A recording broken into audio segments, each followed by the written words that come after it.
भगवान श्री योगेश्वर कबीर का पद है। अवधु जोगी जगथै न्यारा, मुद्रा निरति सुरति करी सींगी, नाद न खंडय धारा। बसय गगन में दुनी न देखे, चेतन चौकी बैठा।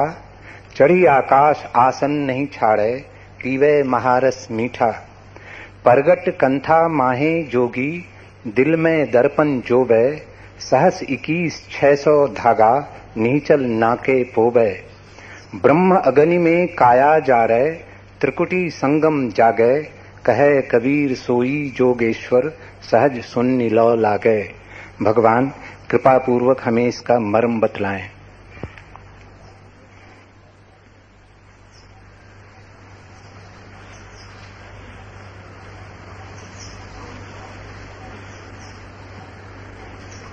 जीवन मिट्टी का एक दिया है, लेकिन ज्योति उसमें मृण्मय की नहीं, चिन्मय की है। दिया पृथ्वी का, ज्योति आकाश की। दिया पदार्थ का, ज्योति परमात्मा की। दिया एक अपूर्व संगम है।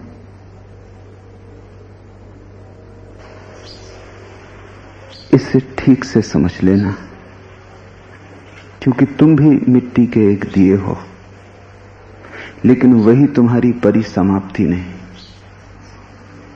और अगर तुमने ऐसा जाना कि तुम बस मिट्टी के ही दिए हो, तो तुम जीवन की सार्थकता और सत्य से वंचित रह जाओगे। दिया जरूरी है, लेकिन ज्योति के होने के लिए जरूरी है। ज्योति के बिना दिए का क्या अर्थ? ज्योति खो जाए, दिए का क्या मूल्य? ज्योति न हो तो दिए का क्या करोगे? ज्योति की स्मृति बनी रहे, ज्योति निरंतर आकाश की तरफ उठती रहे, तो दिया सीढ़ी, और तब तुम दिए को धन्यवाद दे सकोगे। जिन्होंने भी आत्मा को जाना, वे शरीर को धन्यवाद देने में समर्थ हो सके। जिन्होंने आत्मा को नहीं जाना, वे या तो शरीर की मान के चलते रहे, ज्योति दिए का अनुसरण करती रही और निरंतर गहन से गहन अचेतना और मूर्छा में गिरते गए, या जिन्होंने आत्मा को नहीं जाना, उन्होंने व्यर्थी शरीर से दिए से संघर्ष मोल ले लिया। जो साथी हो सकता था, उसे शत्रु बना लिया। जिन्हें तुम संसारी कहते हो, वे पहले तरह के लोग हैं, जिनके भीतर का परमात्मा, जिनके बाहर की खोल का अनुसरण कर रहा है। जिन्होंने गाड़ी के पीछे बैल जोत दिए और बैल गाड़ी के साथ घसीट रहे हैं। जिन्होंने क्षुद्र को आगे कर लिया है और विराट को पीछे। उनके जीवन में अगर दुख ही दुख हो तो आश्चर्य नहीं। ये संसारी लोग हैं जिन्हें तुम भोगी कहते हो।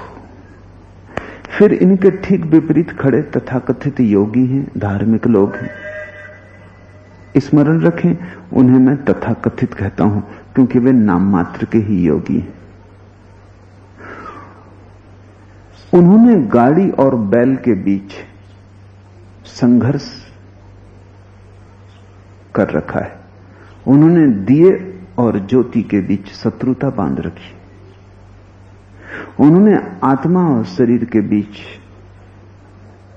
एक कलह निर्मित कर रखी, एक संघर्ष रच रखा है। भोगी तो भ्रांत है ही। तुम्हारा तथाकथित योगी भी भोगी से भिन्न नहीं। वास्तविक योगी कौन है? वास्तविक योगी वही है जिसने दिए के सहयोग का उपयोग कर लिया ज्योति को प्रज्वलित करने में, जिसने दिए से शत्रुता न बांधी और न ही दिए का अनुसरण किया, न ही बैलगाड़ी के पीछे बांधे, और न ही गाड़ी और बैल के बीच किसी तरह की कलह पैदा की, वरन सामंजस्य साधा, एक सहयोग निर्मित किया। निश्चित ही सहयोग अति कठिन है, क्योंकि ज्योति जाती है आकाश की तरफ, वो आकाश की है, आकाश की तरफ जाती है। दिया मिट्टी का है, मिट्टी में ही पड़ा रह जाता है। दोनों के आयाम बड़े भिन्न हैं, यात्रा बड़ी अलग है, फिर भी दिए और ज्योति में एक संगम है। वैसा ही संगम साध लेना योग है, शरीर और स्वयं में, मृण में और चिन्मय में। कीचड़ से कमल पैदा होता है। तुम्हारे शरीर की कीचड़ से तुम्हारे आत्मा का कमल पैदा होगा। कीचड़ की दुश्मनी मत करना, अन्यथा कमल पैदा ही न होगा। कीचड़ और कमल में कितना ही विरोध दिखाई पड़े, भीतर गहरा सहयोग है। कीचड़ कितनी ही कीचड़ लगे, कहां संबंध भी तो नहीं मालूम पड़ता। कमल सुंदर, अपूर्व सुंदर, अद्वितीय, रेशम सा कोमल, कहां कीचड़ गंदी दुर्गंध भरी, कहां कमल की सुवास। दोनों में कोई तो नाता दिखाई नहीं पड़ता। और अगर तुम जानते ना हो और कोई कीचड़ का ढेर लगा दे और कमल के फूलों का ढेर, और तुमसे कहे कि इन दोनों में कोई संबंध दिखाई पड़ता है, तो तुम भी कहोगे कि इन दोनों में कैसा संबंध, कहां कीचड़ कहां कमल। लेकिन तुम जानते हो कीचड़ से कमल पैदा होता है, मृण्मय में चिन्मय का जागरण होता है। कीचड़ से कमल पैदा होता है, इसका अर्थ ही हुआ कि कीचड़ के गहरे में कमल छिपा है, अन्यथा पैदा कैसे होगा। इसका अर्थ यही हुआ कि कीचड़ ऊपर ऊपर से गंदी दिखाई पड़ती है, भीतर तो कमल जैसी ही होगी। इसका अर्थ हुआ कि दुर्गंध ऊपर का परिचय है, सुगंध भीतर का परिचय है। शरीर को ही तुमने अगर देखा तो तुम कीचड़ पर रुक गए और कमल से अपरिचित रह गए। अगर तुमने शरीर से शत्रुता की और शरीर को दबाने और गलाने में लग गए तो भी तुम वंचित रह जाओगे, क्योंकि उस संघर्ष से कमल पैदा न होगा। कमल तो पैदा होता है कीचड़ के सहयोग से। इस सहयोग का नाम ही योग की कला है। योग अस्तित्व की दुई के बीच एक को खोज लेने की कला है। जहां दो दिखाई पड़े अत्यंत विपरीत, वहां भी एक का ही सेतु को देख लेना, एक के ही जोड़ को देख लेना, वही योग की परम दृष्टि है। इसलिए मैं निरंतर कहता हूं, तुम्हारे भीतर छिपा हुआ काम ही तुम्हारे भीतर का राम बन जाएगा। तुम्हारे भीतर संभोग की वासना ही तुम्हारे आत्यंतिक खिलावट के क्षण में तुम्हारी समाधि बन जाएगी। तुम्हारी कीचड़ तुम्हारा कमल होने को है। लड़ो मत, संभालो, अन्यथा तुम काटने पीटने में लग जाओगे। काटना पीटना एक तरह की हिंसा है, और काटना पीटना एक तरह का गहन अज्ञान है, क्योंकि अस्तित्व व्यर्थ को पैदा ही नहीं करता है। कितना ही तुम्हें व्यर्थ मालूम पड़ती हो कोई चीज, अस्तित्व ने व्यर्थ को पैदा करना जाना ही नहीं। इसलिए तो हम अस्तित्व को परमात्मा कहते हैं, क्योंकि अस्तित्व कोई अंधा संयोग नहीं, एक सुनियोजित यात्रा है। अस्तित्व कोई अंधी दौड़ नहीं, एक नियति है, एक परम रित, एक परम नियम काम कर रहा है। यहां कुछ भी व्यर्थ नहीं है। तुम्हारा काम, तुम्हारी काम वासना व्यर्थ नहीं है। जिन्होंने तुमसे कहा है वे ना समझ। तुम्हारी काम वासना ही तुम्हारा परम जीवन भी नहीं है। उस पर ही रुके तो भी मर जाओगे, उससे लड़े तो भी मिट जाओगे। उससे ऊपर जाना है और उसको ही सीढ़ी बना के जाना है। उससे ऊपर जाना है, उसका ही सहयोग लेना है, उसके ही कंधे पे हाथ रखना है, निश्चित ऊपर जाना है, पार जाना है, अतिक्रमण करना है, लेकिन संघर्ष से नहीं, अत्यंत प्रेमपूर्ण, अत्यंत कलात्मक विधियों से। लेकिन तुम्हारी समझ में बहुत बार तुम्हें ऐसा लगेगा क्रोध का क्या उपयोग है, काट डालो। अगर तुम शरीर शास्त्रियों से पूछो तो वो भी कहते हैं कि शरीर में बहुत सी चीजें हैं जिनका कोई उपयोग नहीं, उन्हें भी पता नहीं है। डॉक्टर कितनी सरलता से अपेंडिक्स का ऑपरेशन करता है, टॉन्सिल तो यूं निकाल देता है जैसे कि उनकी कोई जरूरत ही नहीं। और चिकित्सा शास्त्र अभी तक भी खोज नहीं पाया कि इनकी जरूरत क्या है, लेकिन वो हैं तो उनकी जरूरत तो होनी ही चाहिए, अन्यथा अस्तित्व एक दुर्घटना मात्र हो जाएगी। और डॉक्टर काटते रहते हैं टॉन्सिल, जिसके टॉन्सिल काट दिए उसके बेटे को फिर टॉन्सिल परमात्मा पैदा कर देता है। डॉक्टर काटते रहते हैं अपेंडिक्स, लेकिन फिर उसके बेटे में अपेंडिक्स आ जाती। इतनी व्यर्थ चीज पुनरुक्त हो नहीं सकती थी। जरूर कोई रहस्य होगा जो हमें दिखाई नहीं पड़ रहा है। जहां तक हमारी समझ है वहां तक व्यर्थ ही मालूम पड़ता है। डॉक्टर के पास जाओ, वो पहले यही देखता है कि अपेंडिक्स निकाल दें, कि टॉन्सिल निकाल दें, कि दांत निकाल दें, कुछ न कुछ निकालने पर लगा है। जो डॉक्टर की मनोदशा है वही तुम्हारे धर्मगुरु की मनोदशा है। तुम जाओ उसके पास, वो फौरन बताने को तैयार है कि क्रोध अलग करो, काम वासना का त्याग करो, लोभ छोड़ो, हिंसा छोड़ो। वो भी काटने को लगा है। सर्जरी शरीर पे भी चल रही है और आत्मा पर भी चल रही है। लेकिन जिन्होंने गहरे जाना है वो इसके विरोध में। इस्लाम शरीर के किसी भी अंग को काटने के विरोध में, क्योंकि इस्लाम में एक बड़ी महत्वपूर्ण धारणा है, वो योग की भी धारणा है।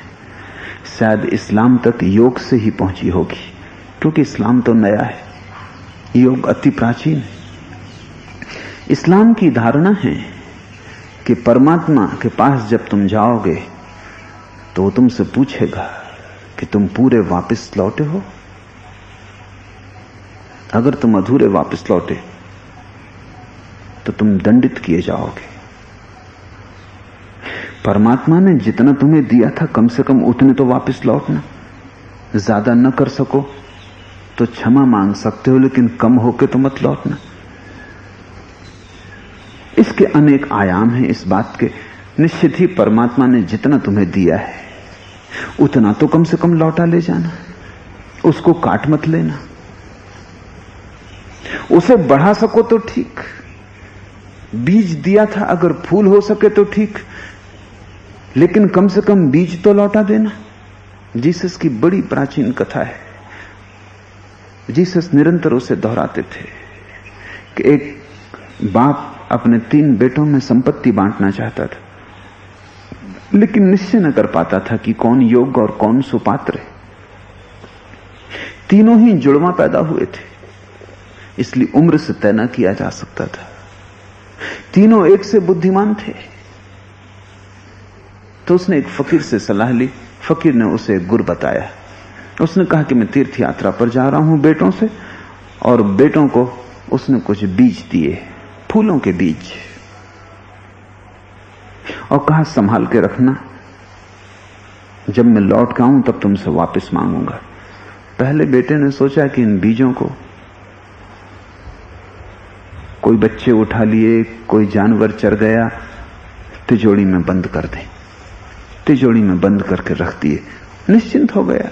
लोहे की तिजोरी, चोरों का भी क्या डर, और कौन चोर लोहे की तिजोरी तोड़ के बीज चुराने आएगा। वो निश्चिंत रहा, बाप आएगा लौटा देंगे। दूसरे ने सोचा कि तिजोरी में रखूं, बीज सड़ सकते हैं, और बाप ने ताजा जीवित बीज दिए और मैं सड़े लौटाऊं, ये तो लौटाना ना हुआ। क्या करूं, बीज जीवित कैसे रहें? उसने सोचा बाजार में बेच दूं, तिजोरी में रुपए रख दूं, बाप जब वापस आएगा बाजार से बीज खरीद कर लौटा देंगे। तीसरे ने सोचा कि बीज का अर्थ ही होता है होने की संभावना।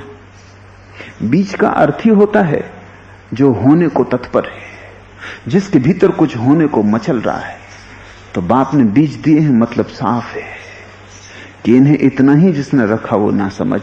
ये तो बढ़ने को राजी थे, ये तो फूल बनने को राजी थे, और एक बीज से करोड़ बीज पैदा होने को राजी थे। पता नहीं बाप कब लौटे, तीर्थ लंबा है, यात्रा वर्षों लेगी। उसने बीज बो दिए। 3 वर्ष बाद वापस लौटा पिता। पहले बेटे को उसने कहा, उसने तिजोरी की चाबी दे दी। खोली गई तिजोरी, करीब करीब सभी बीज सड़ चुके थे। ना हवा लगी, ना सूरज की रोशनी लगी, और किसी ने उन पर ध्यान ही ना दिया। 3 वर्ष तक तिजोरी में लोहे की, बीज कोई लोहे की तिजोरियों में बंद करने को थोड़ी ही। उन्हें खुला आकाश चाहिए, हवा की पुलक चाहिए, रोशनी चाहिए, तो वो जिंदा रह सकते हैं। वो सब सड़ गए थे। और जिन बीजों से फूलों की अपूर्व सुवास पैदा हो सकती थी, उनकी जगह उस तिजोरी से सिर्फ दुर्गंध निकली, सड़े हुए बीजों की दुर्गंध। बाप ने कहा, तुमने संभाला तो, लेकिन संभाल ना पाए। तुम मेरी संपत्ति के अधिकारी ना हो सकोगे, तुम ना समझो। जितना मैं तुम्हें दे गया था उतने भी तुम वापस न कर पाए। ये बीज तो समाप्त हो गए, इनमें अब एक भी जीवित नहीं। अब इनको बोओगे तो कुछ भी पैदा ना होगा, ये तो राख है। और मैं तुम्हें बीज दे गया था, बीज थे जीवंत, उनमें संभावना थी बहुत होने की। इनकी सारी संभावना खो गई, ये सिर्फ राख है, इनसे कुछ भी नहीं हो सकता, ये कब्रें हैं। दूसरे बेटे से कहा। दूसरा बेटा भागा बाजार, रुपए लेकर बीज खरीद कर ले आया, ठीक उतने ही बीज जितने बाप दे गया था। बाप ने कहा कि तुम थोड़े कुशल हो, लेकिन तुम भी काफी नहीं, क्योंकि जितना दिया था उतना ही लौटाना भी कोई लौटाना है। ये तो जड़ बुद्धि भी कर लेता, इसमें तुमने कुछ बुद्धिमत्ता ना दिखाई, और बीज का तुम राज ना समझे। बीज का मतलब ही यह है कि जो ज्यादा हो सकता था उसे तुमने रोका और ज्यादा ना होने दिया। तुम पहले से योग्य हो, लेकिन पर्याप्त नहीं। तीसरे बेटे से पूछा कि बीज कहां है। तीसरा बेटा बाप को भवन के पीछे ले गया, जहां सारा बगीचा फूलों और बीजों से भरा था। उसके बेटे ने कहा, ये रहे बीज, आप दे गए थे। मैंने कहा, इन्हें बचा के रखने में मौत हो सकती, इन्हें बाजार में बेचना उचित न मालूम पड़ा, क्योंकि आप सुरक्षित रखने को कह गए थे। और फिर आपने चाहा था कि यही बीज वापस लौटाए जाएं। बाजार से तो दूसरे बीज वापस लौटेंगे, वे वही न होंगे, फिर वे उतने ही होंगे जितने आप दे गए थे। तो मैंने तो बीज बो दिए थे, अब ये वृक्ष हो गए, इनमें बहुत बीज लग गए हैं, बहुत फूल लग गए हैं। 1000 गुने करके आपको वापस लौटाता हूं। स्वभाव था। तीसरा बेटा बाप की संपत्ति का मालिक हो गया। इस्लाम कहता है, परमात्मा ने तुम्हें जितना दिया है कम से कम उतना तो लौटाना, अगर बढ़ा ना सको, बढ़ा सको तब तो बहुत। और इस आधार पर इस्लाम सर्जरी पसंद नहीं करता। एक बड़ी अनूठी कहानी मैंने सुनी, सच ना भी हो फिर भी बड़ी गहराई से सच्चाई को छूती। ब्रिटिश राज के जमाने में लाहौर में एक बहुत बड़ा सर्जन था, अंग्रेज, और पठान तो ऑपरेशन के बिल्कुल खिलाफ। अंगुली भी कट जाए तो वो संभाल के रखते हैं उसे। जब आदमी मर जाता है तो उसकी अंगुली को उसकी अंगुली में जोड़ के लाश में रखते हैं, क्योंकि परमात्मा कहेगा पूरा। अंगुली कटी है, अंगुली कहां गई? जितना दिया था उतना वापस नहीं लाए। अपंग, अधूरे, खंडित, तुम किस मुंह से आए हो? अखंड आओ, तो ही परमात्मा के द्वार पर स्वीकृति होगी। पठान तो सीधे साधे गैर पढ़े लिखे लोग हैं, उन्होंने इसका बिल्कुल स्थूल अर्थ पकड़ा है, तो उंगली भी कट जाए उसको भी संभाल के रखते हैं। एक पठान का पैर सड़ गया किसी भयंकर बीमारी में, और अगर पैर न काटा जाए तो वो पठान पूरा सड़ जाएगा। सर्जन ने बहुत समझाया, लेकिन पठान ने कहा कि नहीं, मैं मरूंगा फिर अधूरा जाऊंगा, लंगड़ा, तो परमात्मा क्या कहेगा, और बड़ी हंसी होगी। और भी पठान वहां मौजूद होंगे कयामत के दिन, और वो सब कहेंगे अरे पठान होकर और आधा पैर कहां। सर्जन ने समझाने को, क्योंकि ये पठान तो नासमझ है, इसकी कुछ अकल में नहीं, ये मरेगा पूरा, उसने कहा कि तुम ऐसा करो, घबराओ मत, मैं तुम्हारे पैर को संभाल के रखूंगा।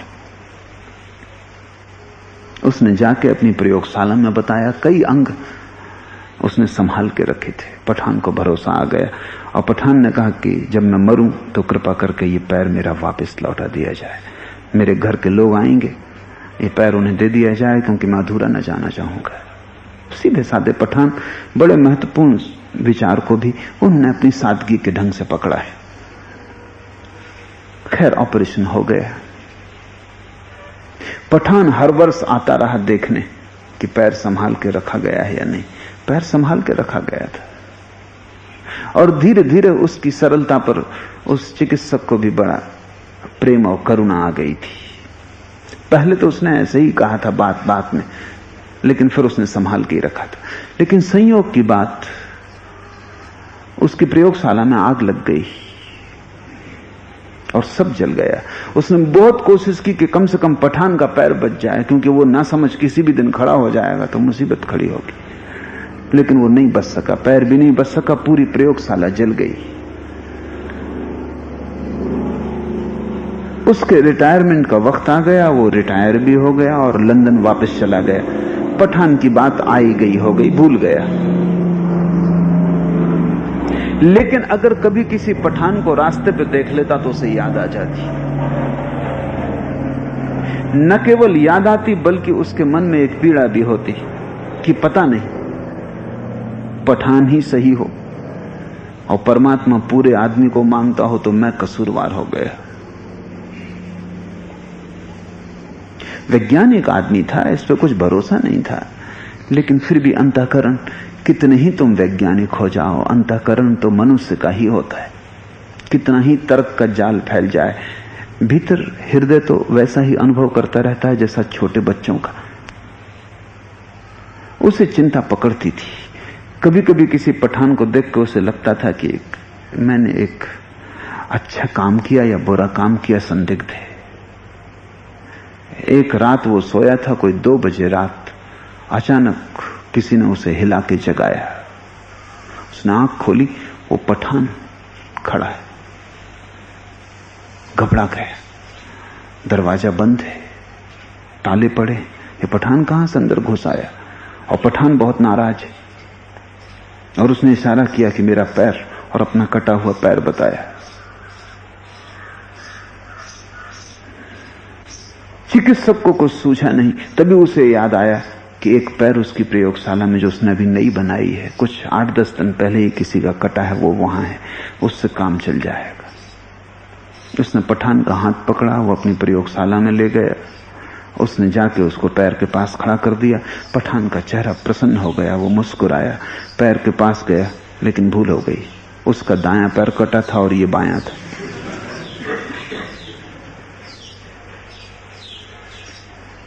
जिस कांच के बर्तन में संभाल कर रखा था, उसने उठा के कांच का बर्तन नीचे पटक दिया और नाराजगी से वो घर के बाहर हो गया। ये डॉक्टर तो इतना घबरा गया, सुबह इसकी नींद खुली तो उसने सोचा सपना होगा, ये कहीं हो सकता है। लेकिन जब प्रयोगशाला में जाकर देखा और टूटा हुआ जार देखा और नीचे पड़ा हुआ पैर देखा, तब तो ये मुश्किल हो गया तय करना कि ये सपना हो सकता है। ये संभव है कि सपने में उसी ने जार पटका हो, ये संभव है। इसलिए मैं कहता हूं पक्का नहीं कि कहानी कहां तक सच होगी, कहां तक झूठ होगी। सपने में खुद ही ने जार पटका हो, ये भी हो सकता है। और ये दुनिया बड़ी अनूठी, ये भी हो सकता है कि पठान आया हो। फिर उसने खोजबीन करवाई तो पता चला कि जिस रात उसने पठान को देखा उसी रात पठान की मृत्यु हुई।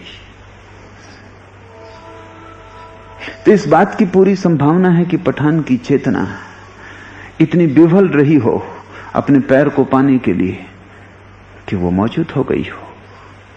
उसने जाके जगा दिया हो चिकित्सक को। एक बात साफ है कि परमात्मा ने तुम्हारे भीतर कुछ भी अकारण पैदा नहीं किया है।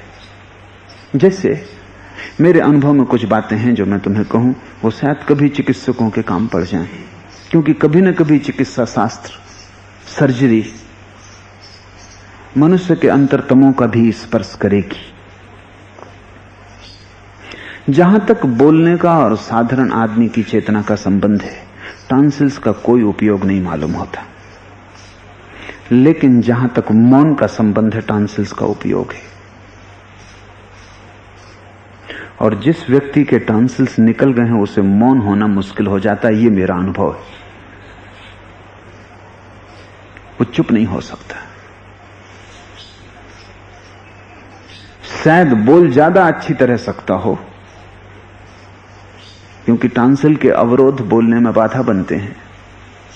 सर्दी जुकाम पकड़ता है, टॉन्सिल करीब आ जाते हैं, एक दूसरे से रगड़ खाते हैं, सूजन हो जाती, बोलने में कष्ट होता है। लेकिन ठीक इसके विपरीत जब कोई व्यक्ति मौन में उतरता है तो जिसके टॉन्सिल नहीं है उसको मैंने मौन में उतरते नहीं देखा। जरूर कहीं कुछ गहरे संबंध हैं कि टॉन्सिल मौन में सहायता देते हैं। और जो व्यक्ति वर्षों तक मौन रहते हैं उनके टॉन्सिल बिल्कुल करीब आ जाते हैं, इतने करीब आ जाते हैं कि अगर वो बोलते होते तो बोलना मुश्किल हो जाता। जैसे मेहर बाबा, कोई व्यक्ति 3 वर्ष तक अगर मौन रह जाए, बिल्कुल मौन, तो टॉन्सिल्स बिल्कुल करीब आ जाते हैं। और जो बोलने की ऊर्जा है, जो विचार का प्रवाह है, फिर ऊपर की तरफ नहीं जाता, वही बोलने की ऊर्जा हृदय की तरफ गिरने लगती है और टॉन्सिल उसके गिरने में सहयोगी होते हैं। किसी दिन शायद सर्जरी जान सके। जिन लोगों की अपेंडिक्स निकल गई है, और डॉक्टर तो बड़े तत्पर रहते हैं निकालने में, मैंने सुना है कि एक सर्जन की, बड़े प्रख्यात सर्जन की पत्नी ने एक दिन सुबह उठ के देखा कि उसकी अंग्रेजी की किताब के पन्ने किसी ने फाड़ लिए। तो उसने अपने पति को पूछा कि यहां कोई आया भी नहीं, किसने ये पन्ने फाड़े?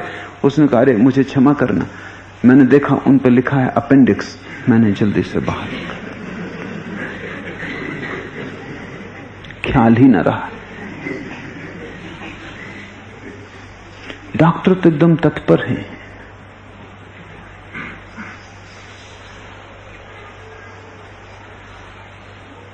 जो लोग, जिनकी अपेंडिक्स निकाल ली गई है,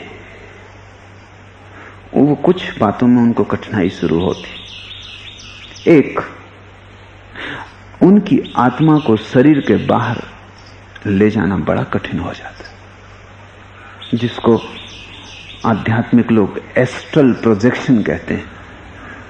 शरीर के बाहर निकल के यात्रा करना, वो अपेंडिक्स जिसकी निकल गई उसको मुश्किल हो जाता है, वो शरीर के बाहर नहीं निकल पाता। जिसकी अपेंडिक्स स्वस्थ है वो शरीर के बाहर सुविधा से निकल पाता है। जैसे अपेंडिक्स सूक्ष्म शरीर को बाहर भीतर ले जाने में सहयोगी होती है। ये सिर्फ संकेत दे रहा हूं, क्योंकि इस संबंध में कुछ बहुत खोजबीन कभी की नहीं गई है। लेकिन मेरे अनुभव में जिनकी अपेंडिक्स निकल गई, हजारों लोगों ने मेरे करीब ध्यान किया है। उनमें से अनेक लोगों को शरीर के बाहर जाने का अनुभव होता है। जब भी किसी को शरीर के बाहर जाने का अनुभव होता है, तब मैं निश्चित पूछता हूं कि उसकी अपेंडिक्स की क्या हालत है। तो मैंने सदा पाया, जिनकी निकल गई उनको बाहर जाने का अनुभव कभी नहीं होता। जिनकी नहीं निकली है और स्वस्थ है, उनको ही बाहर जाने का अनुभव होता है। और एक बड़ा मूल्यवान अनुभव है। शरीर के बाहर जाके जो अपने शरीर को पड़ा हुआ देख लेता है, उसकी शरीर मूर्छा सदा के लिए टूट जाती। ऐसा प्रतीत होता है कि अपेंडिक्स सेतु है, जोड़ है, और उस जोड़ के गिर जाने पर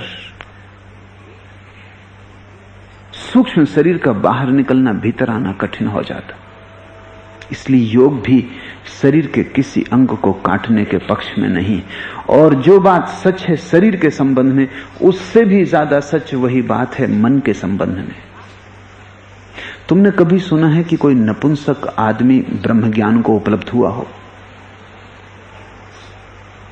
मनुष्य जाति का इतिहास लंबा है, कम से कम 5000 साल का तो बिल्कुल सुनिश्चित ज्ञात है। इन 5000 सालों में एक भी इंपोर्टेंट नपुंसक आदमी परमात्मा को उपलब्ध नहीं हुआ। इसका क्या अर्थ है? इसका अर्थ है कि काम और वीर ऊर्जा परमात्मा की उपलब्धि में अनिवार्य है, उसके बिना नहीं हो सकेगा। इसलिए नपुंसक से ज्यादा दीन कोई आदमी नहीं है। उसकी दीनता इतनी ही नहीं है कि वो संभोग ना कर सकेगा, उसकी गहरी दीनता यह है कि वो समाधि को उपलब्ध ना हो सकेगा। लेकिन सौभाग्य की बात है कि नपुंसक साधारणतया होते ही नहीं। अगर 1000 आदमियों को ख्याल हो कि वो नपुंसक है तो उनमें से सिर्फ एक नपुंसक होता है, बाकी को सिर्फ ख्याल होता है, वहम होता है। मगर फिर भी नपुंसक होते हैं और वो उपलब्ध नहीं हो सकते हैं। ऊर्जा ही नहीं है जिसके सहारे यात्रा हो सके, कीचड़ ही नहीं है, कमल कैसे पैदा हो, दिया ही नहीं है, ज्योति कहां टिके, कहां ठहरे, कहां आवास करे, कहां घर बनाए। और मैं तुमसे कहता हूं कि जिन लोगों ने ब्रह्मचर्य को एक तरह की नपुंसकता मान लिया है, वो भी परमात्मा को उपलब्ध नहीं होते। ऊर्जा का गहन प्रवाह चाहिए, उद्दाम वेग चाहिए, नदी जैसे बाढ़ में हो ऐसे वीर की संपदा चाहिए, तभी तुम ऊपर उठ सकोगे। जो नीचे तक नहीं जा सकता वो ऊपर कैसे जाएगा? थोड़ा सोचो। नीचे जाने में बहुत शक्ति की जरूरत नहीं। जैसे पहाड़ से पत्थर को छोड़ दो, वो अपने आप गिरता चला आता है जमीन की तरफ। कोई नीचे आने के लिए शक्ति लगाने की जरूरत नहीं पड़ती। जो नीचे तक जाने में समर्थ नहीं है, नपुंसक है, वो ऊपर कैसे जा सकेगा? नीचे तक जाने में उसे कठिनाई मालूम पड़ती है, उतनी ऊर्जा भी नहीं है। तो प्रगाढ़ उद्दाम वेग, उतंग लहरें काम वासना की, जिन पर सवार होकर ऊपर जाना है, वो कैसे जा सकेगा? इसलिए अगर तुम मेरी बात समझ सको तो ब्रह्मचर्य बड़ी विपरीत बात है नपुंसकता से। परम वीर की उपलब्धि से ब्रह्मचर्य फलित होता है। काटने दबाने से, शरीर को मिटाने से कोई कहीं नहीं पहुंचता। शरीर को जितना तुम स्वस्थ, सम्यक, संतुलित, शांत, ओजपूर्ण, ऊर्जा से भरा हुआ परिपूर्ण बना सको, उतनी ही सुगमता होगी, उतने ही तुम ऊपर जा सकोगे। जैसा मैंने कल तुमसे कहा कि जब भी काम वासना उठे तब जोर से श्वास को बाहर फेंकना, पेट को भीतर जाने देना। मूल बंध लग जाएगा, मूलाधार सिकुड़ जाएगा। मूलाधार के ऊपर शून्य होने से ऊर्जा शून्य में उठ जाएगी। इसे अगर तुम निरंतर करते रहे, अगर इसे तुमने एक सतत साधना बना ली और इसका कोई पता किसी को नहीं चलता, तुम इसे बाजार में खड़े हुए कर सकते हो, किसी को पता भी नहीं चलेगा। तुम दुकान पर बैठे हुए कर सकते हो, किसी को पता भी ना चलेगा। अगर एक व्यक्ति दिन में कम से कम 300 बार क्षण भर को भी मूलबंध लगा ले, कुछ ही महीनों के बाद पाएगा काम वासना तिरोहित हो गई, काम ऊर्जा रह गई, वासना तिरोहित हो गई। और 300 बार करना बहुत कठिन नहीं है। ये मैं सुगमतम मार्ग कह रहा हूं जो ब्रह्मचर्य को उपलब्धि का हो सकता है। फिर और कठिन मार्ग हैं जिनके लिए सारा जीवन छोड़ के जाना पड़ेगा, पर कोई जरूरत नहीं है। ये किसी को पता भी नहीं चलेगा कि कब तुमने श्वास बाहर फेंक दी, अपने बाजार में, दुकान पर, कुर्सी पर, दफ्तर में बैठे हुए, कब तुमने चुपचाप अपने पेट को भीतर खींच लिया। एक क्षण में ऊर्जा ऊपर की तरफ स्फुरन कर जाती और तुम पाओगे कि उसके बाद घड़ी, आधा घड़ी के लिए तुम एकदम शांत हो गए, हल्के हो गए, एक नई ताजगी आ गई।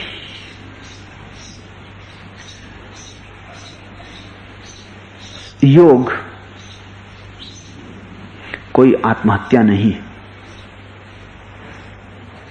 योग एक बड़ी गहन प्रक्रिया है, एक कला है।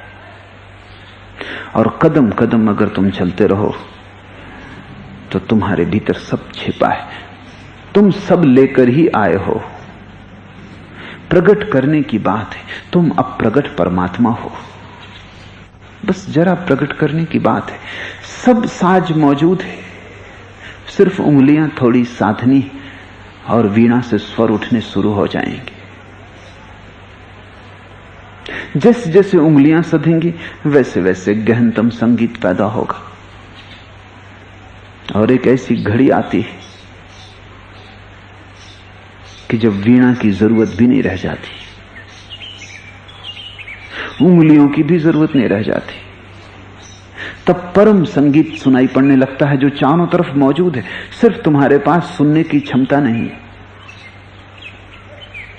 पूरा अस्तित्व उसकी गूंज से भरा है। उस गूंज को ही हमने ओंकार कहा है। ओम अस्तित्व की गूंज है, वो कोई शब्द नहीं है, न कोई ध्वनि है, वो अनाहत नाद है, उसे कोई पैदा नहीं कर रहा है, वो अस्तित्व के होने का ढंग है। जैसे पहाड़ से नदी बहती तो कलकल का नाद होता है, जैसे पक्षी गीत गा रहे हैं, हवाएं निकलती हैं वृक्षों से, सरसराहट पैदा होती, ऐसा अस्तित्व के होने का ढंग ओंकार है। उसको कोई पैदा नहीं कर रहा है। उसके पैदा होने के लिए दो चीजों के आघात की जरूरत नहीं है, इसलिए अनाहत। वो आहत नाद नहीं है, ताली बजाओ आहत नाद है, दो चीजें टकराती हैं, ध्वनि पैदा हो जाती। ओंकार कोई टकराहट से पैदा नहीं हो रहा है, इसलिए ओंकार अद्वैत है। जो टकराहट से पैदा होगा उसमें तो दो की जरूरत है, एक हाथ से ताली नहीं बजती, ओंकार एक हाथ की ताली। ज़ेन फकीर जापान में अपने शिष्यों को कहते हैं कि जाओ और खोजो कि एक हाथ की ताली कैसे बजती। वो ओंकार की खोज के लिए कह रहे हैं कि जाओ ओंकार का नाद खोजो। उनके कहने का ढंग है एक हाथ की ताली कैसे बजती। ताली तो सदा दो हाथ से बजती है। बड़ी मीठी कथा है ज़ेन में। एक छोटा बच्चा एक सदगुरु की सेवा में आया करता था, और भी बड़े साधक आते थे। वो बैठ के चुपचाप सुनता था। यहां भी तुमने देखा होगा एक छोटा सा सिद्धार्थ है, वो ऐसा ही साधक रहा होगा। वो भी छोटा सिद्धार्थ नियुक्तियां मांगता है, आके ठीक व्यवस्था से मुझे नमस्कार करता है, अपनी चटाई बिछा के बैठ जाता है, जब तक उसका बल रहता जागा रहता, फिर सो जाता है, लेकिन आता है दर्शन करने। छोटे बच्चों को पिछले कैंप में बाहर कर दिया गया था, तो उसने बड़ा विरोध किया। आखिर उसने विरोध मेरे पास भेजा कि ये हमारा घर है और यहां से हमें अलग कोई भी नहीं कर सकता। मजबूरी उसको भीतर आने की आज्ञा देनी पड़ी। स्वभावता उसके पीछे और बच्चे भी फिर प्रवेश किए। वैसा सिद्धार्थ जैसा वो साधक छोटा सा बच्चा गुरु के पास आता था। वो बैठता था अपनी चटाई बिछा के, सुनता था गुरु की बातें, दूसरों से जो गुरु कहता था। एक दिन वो आया, उसने चटाई बिछाई, गुरु के चरणों में सिर झुका के कहा कि मुझे भी ध्यान की विधि दें। गुरु थोड़ा हंसा होगा। उस जगत में बड़े बड़े छोटे बच्चों जैसे हैं। छोटा बच्चा लेकिन जब इतनी सरलता से पूछा गया है तो इनकार नहीं किया जा सकता। गुरु ने कहा तो तू ऐसा कर, एक हाथ की ताली को सुनने की कोशिश कर। उसने झुक के नमस्कार किया विधिवत। वो गया, वो बड़ी चिंता में पड़ गया। वो बैठा, उसने सब तरफ से सुनने की कोशिश की। सांझ का सन्नाटा था, कौए वापस लौटे थे दिन भर की यात्रा और थकान से, और कांव कांव कर रहे थे। उसने कहा कि ना हो, यही एक हाथ की आवाज है। वो भागा, दूसरे दिन सुबह गुरु के पास आया। उसने कहा पाली, कौओं की आवाज? गुरु ने कहा कि नहीं, ये भी नहीं है, और खोजो। वो गया, रात के सन्नाटे में मौन बैठा रहा। झिंगुर बोलते थे। उसने कहा हो ना हो, सन्नाटे की आवाज यही वो आवाज है। दूसरे दिन सुबह वो मौजूद हुआ। उसने कहा झिंगुर की आवाज? गुरु ने कहा कि नहीं, और खोजो, तुम करीब आ रहे हो, मगर थोड़ा और खोजो। कुछ दिन तक वो नहीं लौटा, बड़ी खोज की। तब एक दिन उसे पता चला, प्राचीन आश्रम के वृक्षों से निकलती हुई हवा, एक जरा सी सरसराहट कि पकड़ में ना आए, पहचान में ना आए। उसने कहा हो ना हो, यही है। वो आया, उसने कहा कि वृक्षों से निकलती हुई हवा की आवाज, सरसराहट। गुरु ने कहा नहीं, करीब तुम आ रहे, लेकिन अभी भी बहुत दूर हो, खोजो। फिर कुछ महीने तक बच्चा ना आया। गुरु चिंतित हुआ, क्या हुआ? गुरु उसकी तलाश में गया। वो एक बट वृक्ष के नीचे ध्यान मग्न बैठा था। उसके चेहरे पर ही साफ था कि उसने आवाज सुन ली। सारा तनाव जा चुका था। वो बुद्धवत था, जैसे हो ही ना। तो गुरु ने उसे उठाया और कहा क्या हुआ उस आवाज का? उस छोटे से बच्चे ने कहा जब सुन ही ली तो कहना मुश्किल हो गया, बताना मुश्किल हो गया। अब मैं ये सोच रहा हूं बहुत दिन से कि कैसे बताऊं, कैसे कहूं। गुरु ने कहा आप कोई जरूरत नहीं। छोटा बच्चा भी बुद्धत्व को उपलब्ध हो गया। ओंकार है वो आवाज। जब तुम बिल्कुल शांत हो जाते हो, जब तुम होते ही नहीं मिट जाते हो, जब तुम्हारा आवाज शून्य गगन मंडल में हो जाता, तब सुनाई पड़ती है वो आवाज। तब ओंकार का नाद सब तरफ हो रहा है। वही मूल अस्तित्व है। सभी कुछ उसी मूल से निर्मित हुआ है। ओंकार की ही परत परत जम के चट्टान बनती, ओंकार की ही परत परत जम के वृक्ष बनते, ओंकार की ही परत परत पक्षियों के कंठ में गीत गाती है, ओंकार की ही परत परत तुम हो। वो मूल है, वो मूल धातु है। जिससे वैज्ञानिक कहते हैं कि विद्युत ऊर्जा से सारा जगत बना, वैसे हम पूरब में कहते हैं कि विद्युत ऊर्जा सिर्फ ओंकार की ही एक शैली है। वो भी ओंकार का ही एक आघात है। अस्तित्व विद्युत से नहीं बना है, अनाहत नाद से बना है। विद्युत भी अनाहत नाद का एक ढंग, एक शैली, एक रूप है। और इस बात की बहुत संभावना है कि वैज्ञानिक आज नहीं कल योगियों से राजी हों। उन्हें होना पड़ेगा, क्योंकि उनकी खोज बाहर बाहर है, योगी की खोज भीतर है। वो परिधि पर खोजते हैं, योगी केंद्र पर खोजता है। उन्हें राजी होना ही पड़ेगा। आज नहीं कल विज्ञान योग के सामने नतमस्तक होगा, कोई दूसरा उपाय नहीं। एक कबीर के वचन समझने की कोशिश करें। अवधू जोगी जग थे न्यारा। योगी जग से बड़ा न्यारा है।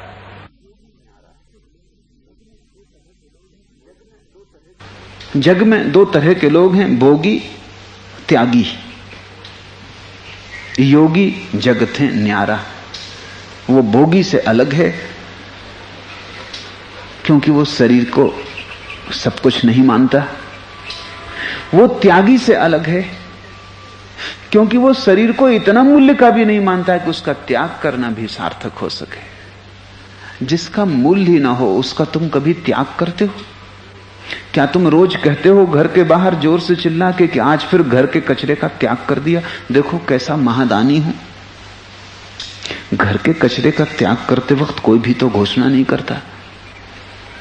तुम घोषणा करोगे तो लोग पागल समझेंगे।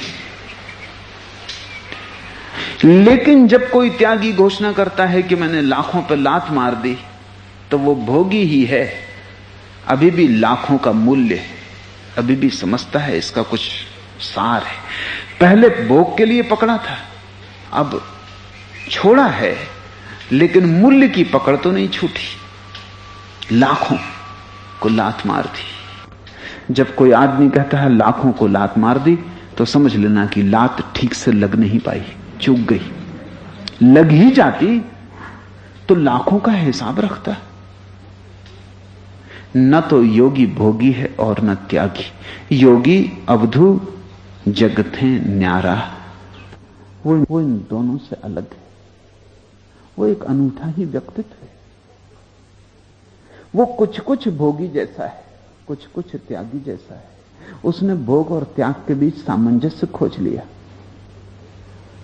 उसने भोग और त्याग के बीच संगीत खोज लिया, क्योंकि परमात्मा भोग में भी है और त्याग में भी।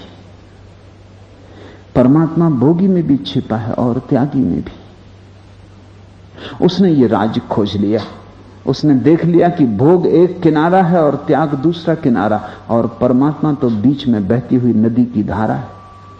अवधू जोगी जगत है न्यारा। वो दोनों किनारों से अलग है, वो बीच की धार है। वो मध्य में खड़ा है। उसने संतुलन पा लिया। संतुलन यानी संयम। भोगी असंयमी है, और मैं तुमसे कहता हूं कि त्यागी भी असंयमी है।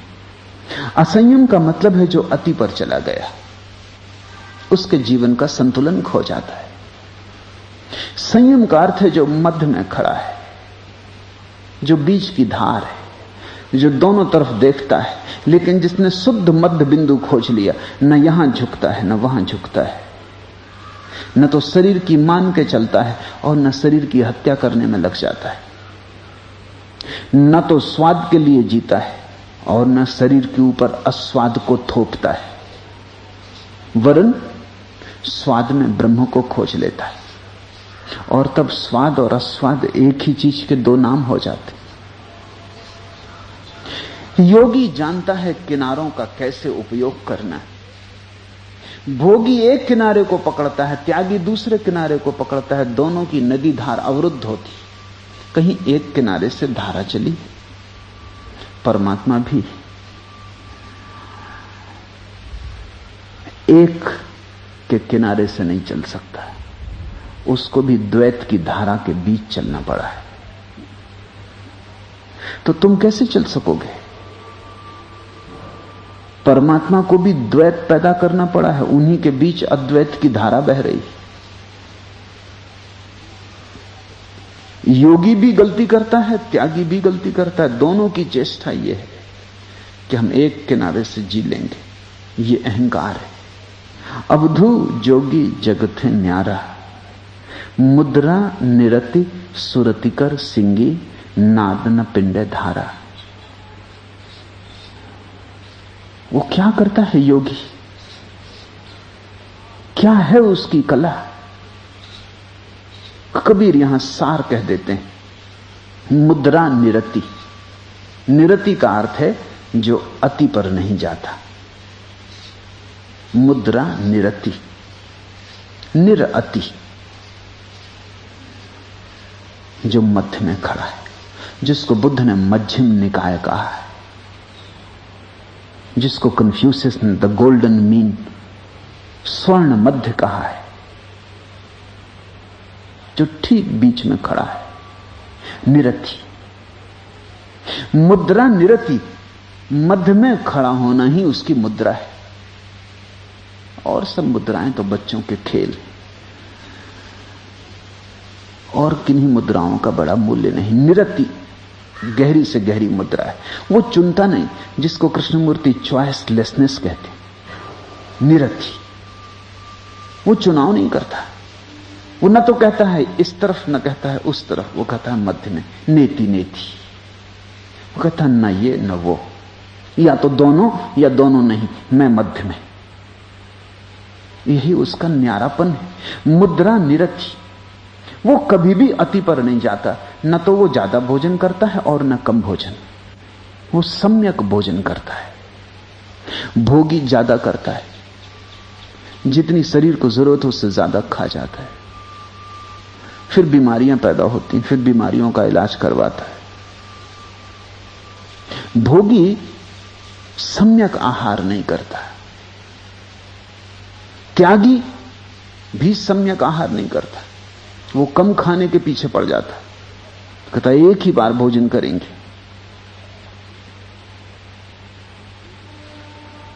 अब एक ही बार भोजन करना शरीर की प्रकृति के अनुकूल नहीं, और अगर एक ही बार भोजन करना हो तो बड़ी जटिलताएं हैं, वो समझनी चाहिए। एक ही बार भोजन करने वाले पशु मांसाहारी हैं, जैसे शेर, सिंह, वो एक ही बार भोजन करते 24 घंटे में, वो मांसाहारी। अगर बंदर एक ही बार भोजन करे मरे। बंदर शुद्ध शाकाहारी। शाकाहार का मतलब है कि तुम्हें थोड़े से शाकाहार से काम ना चलेगा, क्योंकि उससे उतनी ऊर्जा ही ना मिलेगी शरीर को, इसलिए बंदर दिन भर चलाते ही रहता। तुम भी जब पान चबाते हो तो तुम डार्विन के सिद्धांत को सिद्ध कर रहे हो कि आदमी बंदर से पैदा हुआ है। तमाकू चबा रहे, कुछ ना हो तो बातचीत ही कर रहे हो, वो भी बंदर की आदत है। लेकिन आदमी शाकाहारी है जैसा बंदर शाकाहारी है, और डार्विन की बात में सच्चाई है।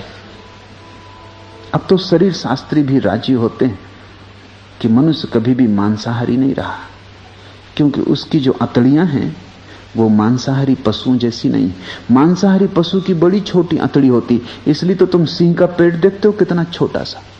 मांसाहारी है, खाता डट के है, लेकिन पेट छोटा सा, उसकी अतड़ियां बहुत छोटी हैं। पहलवान कोशिश करते हैं सिंह जैसा पेट बनाने की, तो जबरदस्ती छाती को फुलाए जाते हैं और पेट को भीतर खींचे जाते हैं। वो एक तरह की हिंसा है, क्योंकि शाकाहारी उतने छोटे पेट का हो ही नहीं सकता। अतड़ियां बहुत बड़ी हैं शाकाहारी की, होनी चाहिए, क्योंकि उसे बहुत आहार करना पड़ेगा, उतना आहार संभाल सकें इतनी लंबी अतड़ियां चाहिए।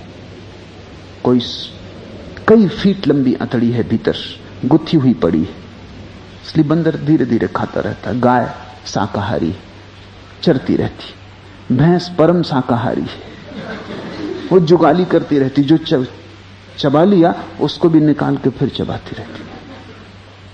अगर आदमी शाकाहारी है तो एक बार भोजन अति। आदमी अगर शाकाहारी है तो उसे 2-3 बार थोड़ा थोड़ा भोजन करना चाहिए, ज्यादा नहीं। इसलिए तुम बड़ी हैरानी की बात देखोगे, जैन दिगंबर मुनि वो एक बार भोजन करते हैं, उनके पेट तुम हमेशा बड़े देखोगे। अभी बड़ी हैरानी की बात है, जब भी मैं उनकी तस्वीरें देखता हूं मैं बहुत हैरान होता हूं कि एक बार भोजन करने वाले आदमी का पेट इतना बड़ा क्यों? वो ज्यादा खा रहा है, जरूरत से ज्यादा खा रहा है, क्योंकि उसे 24 घंटे की भोजन की पूरी चेष्टा एक ही बार में कर लेनी, तो वो अति से बोझ डाल रहा है अतड़ियों पर, अतड़ियां बाहर आ गई। जैन दिगंबर मुनि सुंदर नहीं मालूम पड़ते,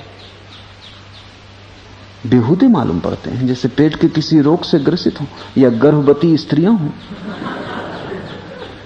शरीर में अनुपात नहीं मालूम पड़ता, एक अति कर रहे हैं।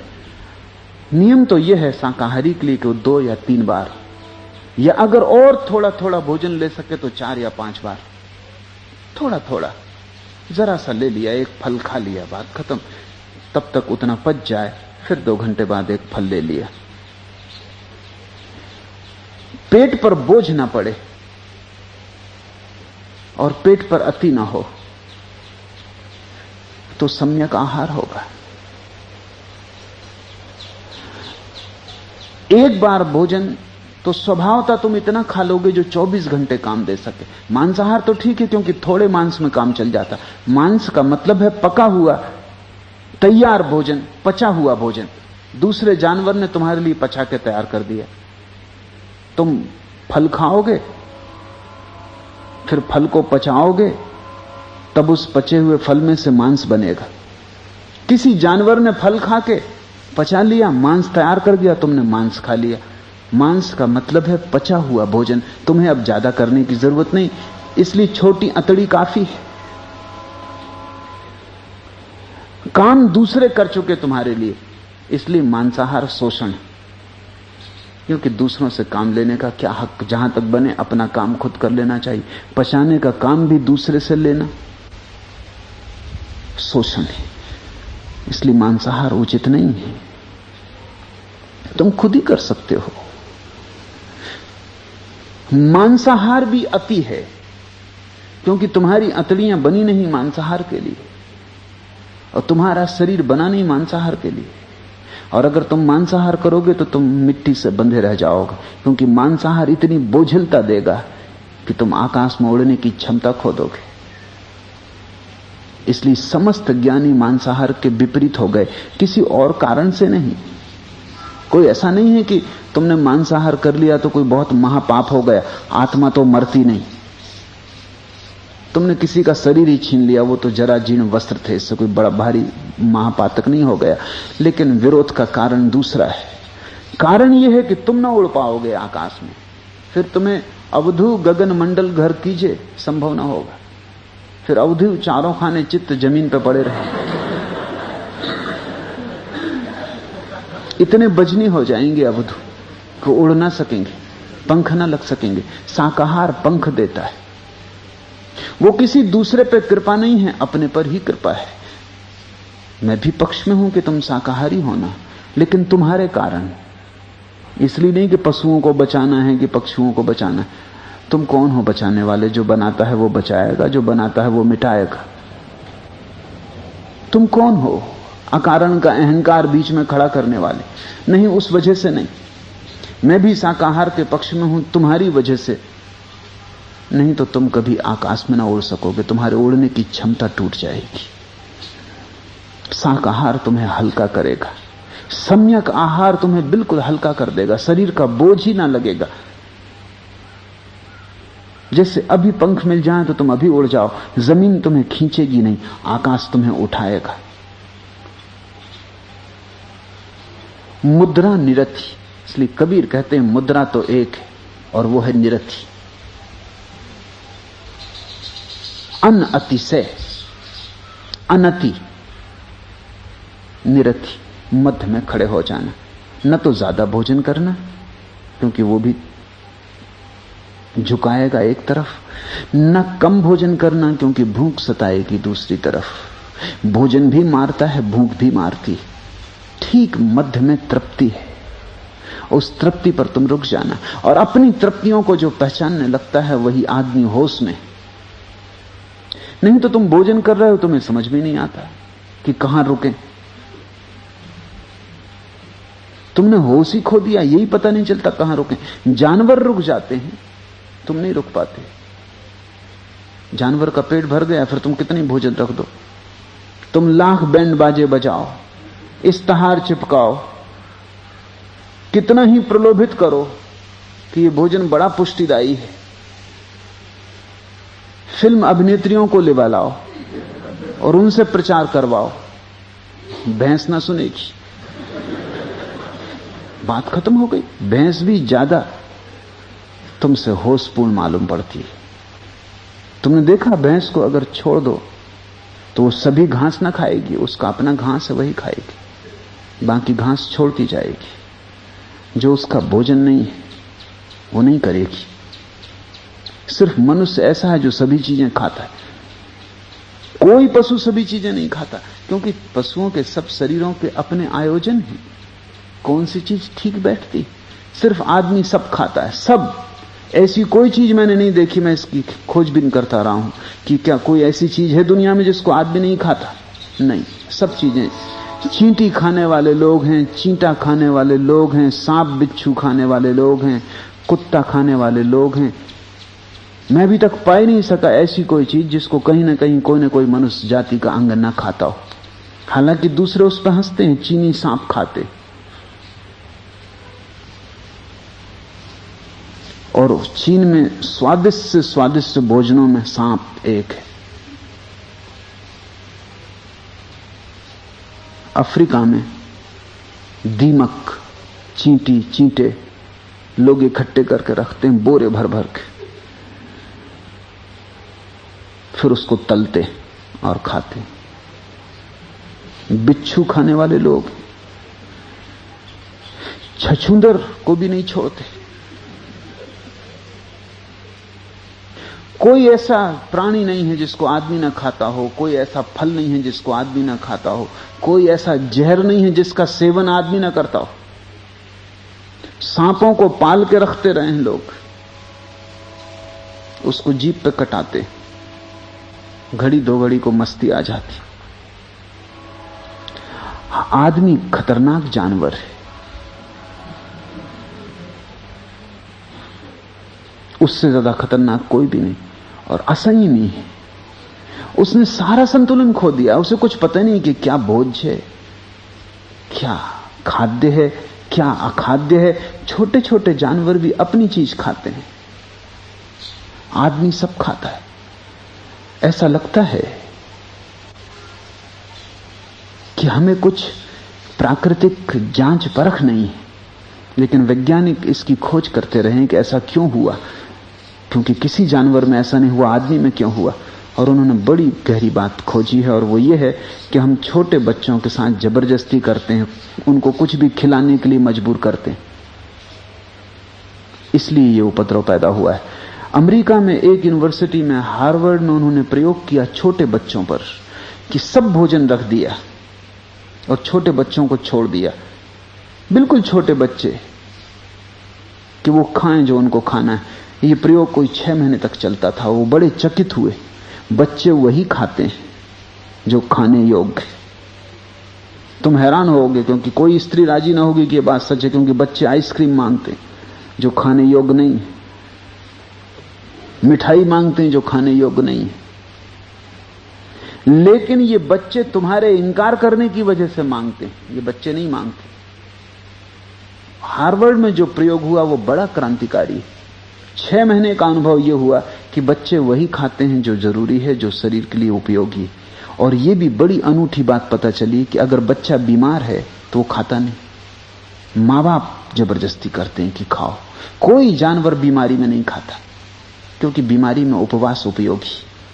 शरीर वैसे ही रुग्ण है, उस पर और भोजन का बोझ डालना और पचाने की प्रक्रिया को थोपना अनुचित है, अन्यायपूर्ण है। बीमार आदमी के सिर पर और पत्थर रख कर उसको ढोने के लिए कहना है। बीमार आदमी स्वभावतः भोजन न लेगा। अगर बच्चों को सुना जाए तो बच्चे भोजन न करेंगे। बच्चे को सर्दी जुकाम है, वो खाना नहीं चाहता, माँ बाप कि खाना पड़ेगा नहीं तो कमजोर हो जाओगे। 1-2 दिन नहीं खाने से कोई दुनिया में कमजोर नहीं हुआ। आदमी 3 महीना बिना खाए जी सकता है, मरता नहीं। 3 महीने के बाद मौत की संभावना है।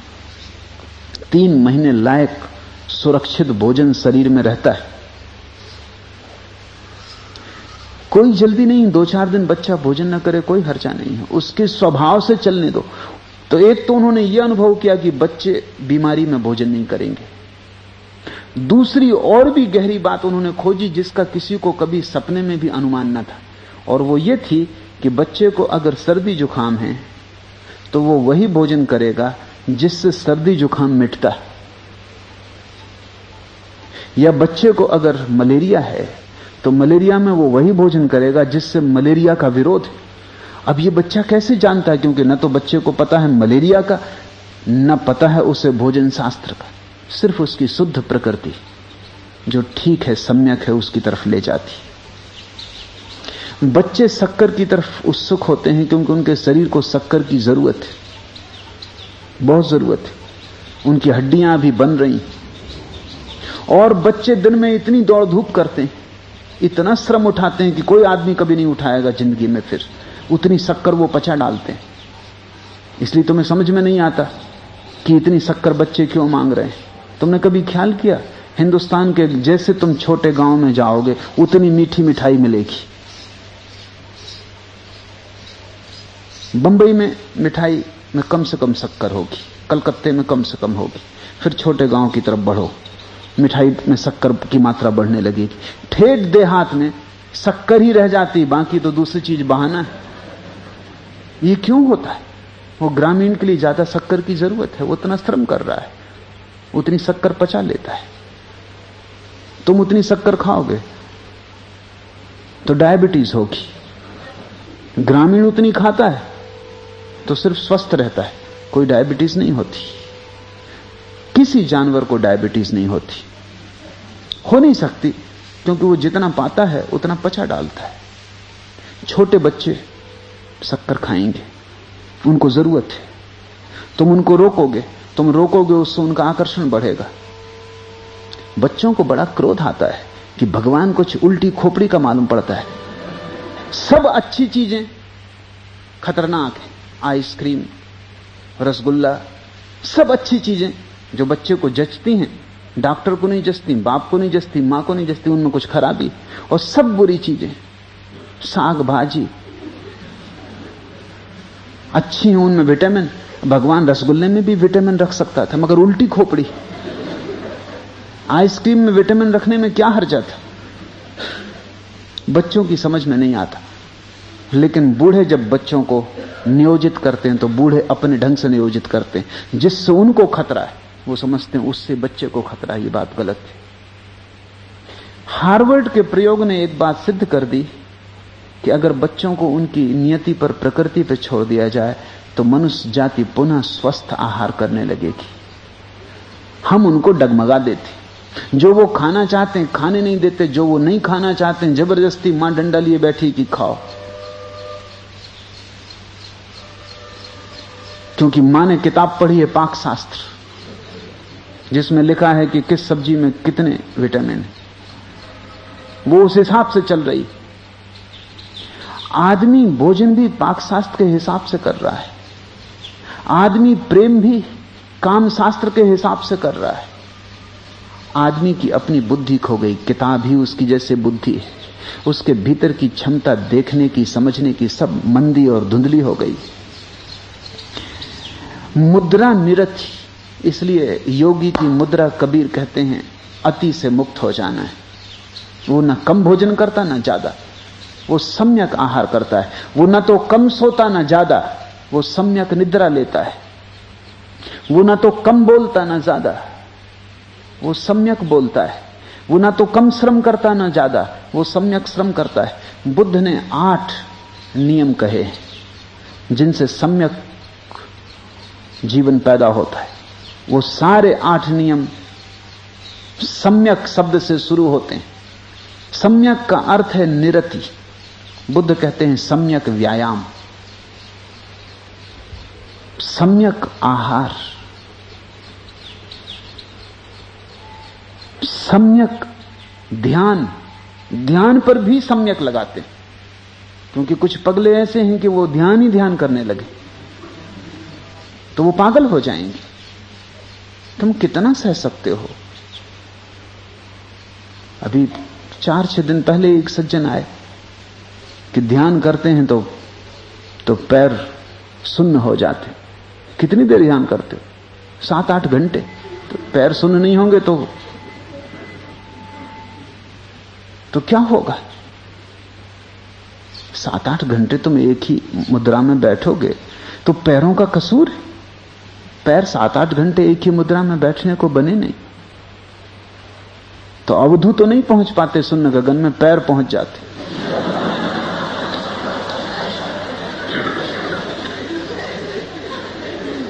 सम्यक शब्द को मंत्र बना लो। जो भी करो हमेशा ध्यान रखो कि वो अति पर ना चला जाए। मन कहेगा अति पर ले जाओ, क्योंकि मन अति में जीता है। मन अति है, इसलिए मन तुम्हें हमेशा धकाएगा कि अब क्या बैठे हो घंटे भर, अब 2 घंटे बैठो। मैंने सुना है मुल्ला नसरुद्दीन ने एक गधा खरीदा। जिससे खरीदा उससे पूछा कि भाई इसको कितना खाना पीना देना है। उसने बताया, लेकिन मुल्ला को जरा ज्यादा लगा। उसने कहा कि इतना खाना पीना गधे के लिए, इतना तो हम अपने लिए भी नहीं, ये तो बहुत महंगा है। ये आदमी थोड़ा ज्यादा बता रहा है, बढ़ चढ़ के बता रहा है, गप हाँक रहा है गधे को। और इतना खाना पीना, इतना तो मैं अपनी पत्नी को भी नहीं देता।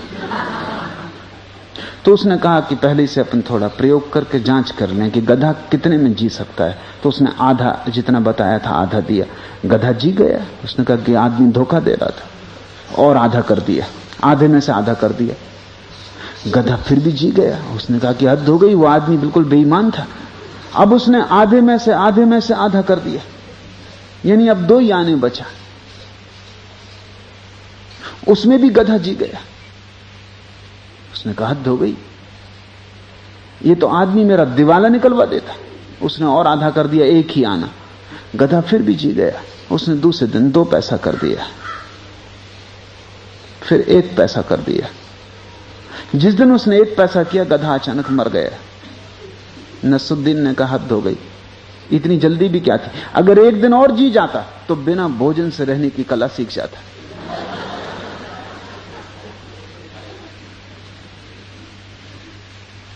बस 1 दिन की कमी रह गई थी कि एक महान घटना घट जाती। नसरुद्दीन ने कहा कि गधा बिना भोजन के जी जाता। वो पहले ही मर गया, प्रयोग पूरा ना हो पाया। नसरुद्दीन जो गधे के साथ कर रहा है, बहुत से लोग अपने साथ कर रहे हैं। लोग न मालूम क्या क्या उल्टे सीधा करते रहते। प्रकृति की सुनो, शरीर की सुनो। शरीर फौरन खबर देता है। शरीर बहुत बुद्धिमान है तुम्हारे मन से ज्यादा, क्योंकि तुम्हारा मन क्या जानता है। शरीर न मालूम कितने कितने रूपों में रहा है। उसने बड़ी प्रज्ञा इकट्ठी कर ली, उसके रोए रोए में प्रज्ञा छिपी। तुम शरीर की सुनो। जब भी शरीर और मन में द्वंद्व हो, तुम शरीर की सुनना, क्योंकि मन तो समाज के द्वारा आरोपित है, शरीर प्रकृति से आया है। तुमने मन की सुनी, तुम अति पर चले जाओगे। तुमने शरीर की सुनी, शरीर फौरन कहता है। भोजन तुम कर रहे हो, शरीर फौरन कहता है कि बस रुको। आवाज कितनी ही धीमी हो पर बराबर आती कि बस रुको। लेकिन जीभ कहती है, मन कहता थोड़ा स्वादपूर्ण है भोजन, आज थोड़ा ज्यादा कर लिया, क्या हर्ज। तुम मन की सुनते हो। मन की सुनोगे, गड्ढे में पड़ोगे। और जब मन तुम्हें ज्यादा खिला खिला के ज्यादा भर देगा, स्थूल कर देगा, चर्बी बढ़ जाएगी, चल ना सकोगे, उठ ना सकोगे, तब मन कहेगा आप उपवास कर लो, उर्ली कांचन चले जाओ। प्राकृतिक चिकित्सा की जरूरत है, प्राकृतिक बुद्धि की जरूरत है, प्राकृतिक चिकित्सा की नहीं। जिनके पास बुद्धि नहीं, उनको फिर प्राकृतिक चिकित्सा की जरूरत पड़ती। लेकिन कोई चिकित्सक तुम्हें बुद्धि नहीं दे सकता। तुम्हें वापस ला सकता है, उपवास करवा देगा, वाष्प स्नान करवा देगा, शरीर से पसीना बहा देगा, भूखा मारेगा, कुछ दिन सताएगा, थोड़ा बहुत रास्ते पे ला देगा, घर पहुंचोगे 4 दिन में फिर वापस। क्योंकि बुद्धि कोई प्राकृतिक चिकित्सा तुम्हें नहीं दे सकती, फिर तुम वही हो जाओगे। प्राकृतिक बुद्धि चाहिए। प्राकृतिक बुद्धि का अर्थ है शरीर की सुनने की क्षमता चाहिए। जब शरीर कहे रुक जाओ, तब लाख मन कहे कि स्वादिष्ट भोजन है, थोड़ा और कर लो, मत सुनना। अन्यथा यही मन किसी दिन तुम्हें जैन मुनि बनवा के रहेगा, फिर कहेगा आप उपवास करो। पहले भी तुमने इसके मान के भूल की, तब तुम भोगी बन गए। अब तुम फिर इसकी मान के भूल करोगे, त्यागी बन जाओगे। अवधू जोगी जगत है न्यारा, मुद्रा निरति सुरति कर सिंगी। 2 सूत्र कबीर कह रहे हैं। मध्य में ठहर जाना तुम्हारी मुद्रा हो, और सुरति तुम्हारा वाद्य। सुरति यानी स्मृति, सुरति यानी होश, जागरण, अमूर्छा, अवेयरनेस। मध्य में ठहर जाना तुम्हारी मुद्रा, और होश संभाले रखना तुम्हारा वाद्य। फिर जो नाद पैदा होता है, वो जो एक हाथ की ताली बजती, नाद न खंडे धारा, फिर उसमें खंड नहीं पड़ते, फिर नाद अखंड बहता है। फिर वो धारा अजस्त्र बहती है, फिर उसमें खाली जगह नहीं आती, फिर संगीत टूटता नहीं, फिर लय बिखरती नहीं, फिर छंद बंधा ही रहता है, फिर तारी लग जाती, फिर तुम परम आनंद में सदा सदा को प्रविष्ट हो जाते हो, जहां से कोई लौटना नहीं। मुद्रा निरति सुरति कर सिंगी, नाद न खंडे धारा, बसे गगन में दुनी न देखे, चेतन चौकी बैठा। और तब तुम चैतन्य में विराजमान हो जाते हो, चेतन चौकी बैठा, बसे गगन में। और तब तुम शून्य में प्रविष्ट हो जाते हो, आकाश में। दुनी न देखे, फिर कोई दुई नहीं दिखाई पड़ती, फिर तो दोनों किनारे भी नदी के ही अंग हो जाते, फिर तो अतियां भी मध्य में ही समा जाती, फिर तो विपरीत भी एक के ही दो रूप हो जाते। मुद्रा निरति सुरति कर सिंगी, नाद न खंडे धारा, बसे गगन में दुनी न देखे, चेतन चौकी बैठा, चढ़ी आकाश आसन नहीं छाड़े, पीवे महारस मीठा। और भीतर चेतना आकाश में चढ़ती जाती और शरीर आसन में जमा रहता है। दिया पृथ्वी पर और चेतना आकाश में। दिया जैसे जमा रहता है पृथ्वी पर, ऐसा ही शरीर का आसन पृथ्वी पर। सब अर्थों में शरीर जमा रहता पृथ्वी पर, सम्यक भोजन करता है, सम्यक निद्रा लेता है, सम्यक श्रम करता है, जम जाता पृथ्वी पर आसन। चेतना होश से भरती है और चैतन्य होती जाती है, ज्योति ऊपर उठने लगती है। तुम एक दिया बन जाते हो, पृथ्वी तुम्हारा आधार, आकाश तुम्हारी आत्मा हो जाती है। चढ़ी आकाश आसन नहीं छाड़े, पीवे महारस मीठा, परगट कंथा माहे जोगी, दिल में दर्पण जोवे, सहस 21 6 से धागा, निश्चल नाके पोवे। और फिर ऊपर से चाहे गुदड़ी हो, भीतर हीरा होता है। ऊपर से चाहे फिर कुछ भी न हो, परगट कंथा माहे जोगी, फिर चाहे योगी बाहर से गुदड़ी में लिपटा हुआ जिए। दिल में दर्पण जोवे, लेकिन भीतर हृदय का दर्पण स्वच्छ हो जाता है, उसमें परमात्मा की झाई पड़ने लगती। सहस 21 6 से धागा, 21,600 नाड़ियां हैं शरीर में। कैसे योगियों ने जाना ये एक अनूठा रहस्य, क्योंकि अब विज्ञान कहता है हां इतनी ही नाड़ियां हैं। और योगियों के पास विज्ञान की कोई भी सुविधा न थी,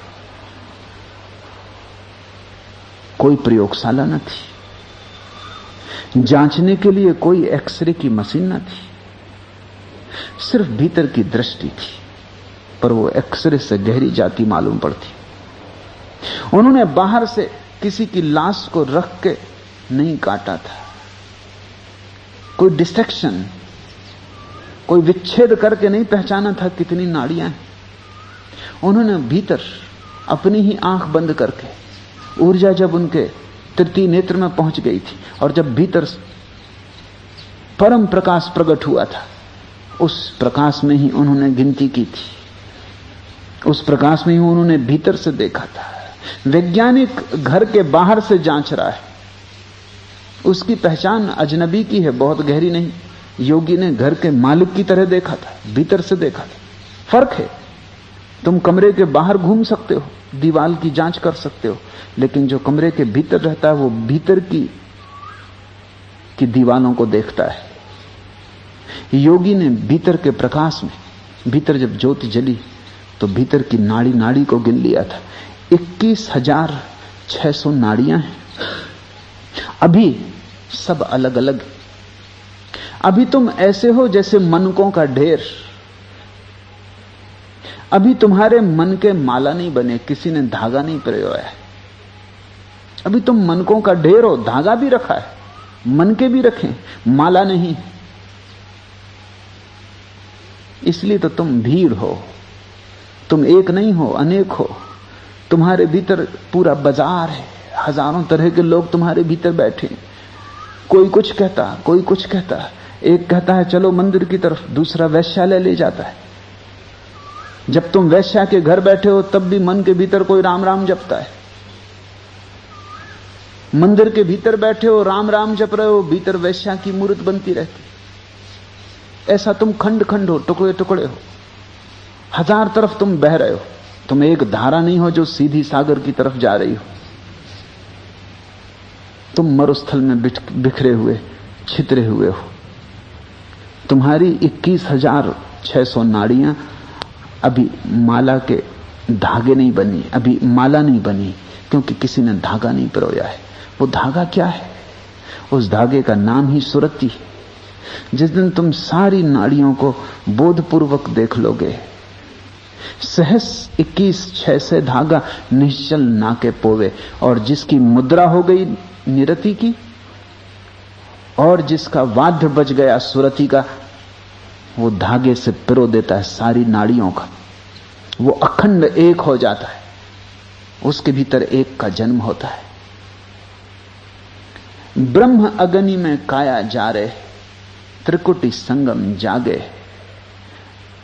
तब उसकी काया, तब उसकी देह ब्रह्म की अग्नि में जल के भस्मीभूत हो जाती।